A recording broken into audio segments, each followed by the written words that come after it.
Abatuuze ku kyalo Mukudde mu division ya Nyendo Mukungwe mu kibuga Masaka bakeeredde mu NTIISA abantu ab'ettima bwe basse omuwala ne bamusalako obulago.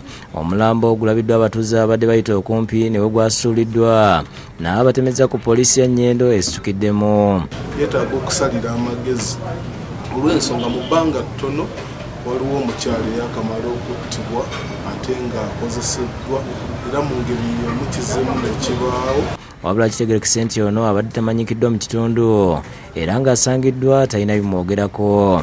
Okusinza ku batuuze ebikolwa eby'ettemu bisusse mu kitundu kino wabula nga bakitadde ku bavubuka okwesa ebiragalalagala. Ebisusse n'anywa walagi n'agattamu oliisi n'agattamu enjaga buli muntu aba mu mbeera. Enjaga esusse mu bawala mu balenzi.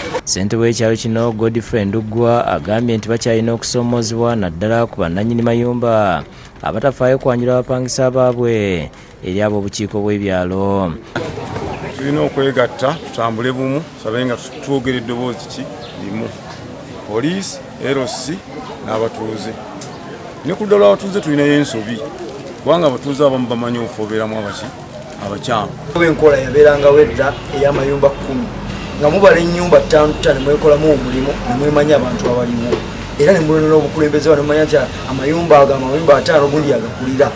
Oluvannyuma poliisi ereese embwa enkonzi y'olusungu eno esibidde mu kitaka mu nkambi y'abanyi b'enjaga era nga esibidde ku munyago gw'omuvubuka Yobu omwetisi w'amatooke mu katale ka Nyendo kyokka ng'ono asangiddwa nga yadduse. Abeera omwakola mu matooke bamuyita yuguze simumanyi mu katale akolera mu katale mulabira wano. Mu mbeera eno poliisi eriko abantu babiri beekutte abagambibwa okuba balirwana ba Yobu anoonyezebwa mu kiseera kino bagiyambeko okumanya amayitire ge. Adumira poliisi ya Nyendo Francis Kidega agumizza abatuuze nga bagenda okukola ekisoboka okukwata bonna abenyigidde mu kikolwa kino. People are many in this area who are not registered with the area MC. Some are just come and enter the house without reporting to MC. So it becomes hard to identify.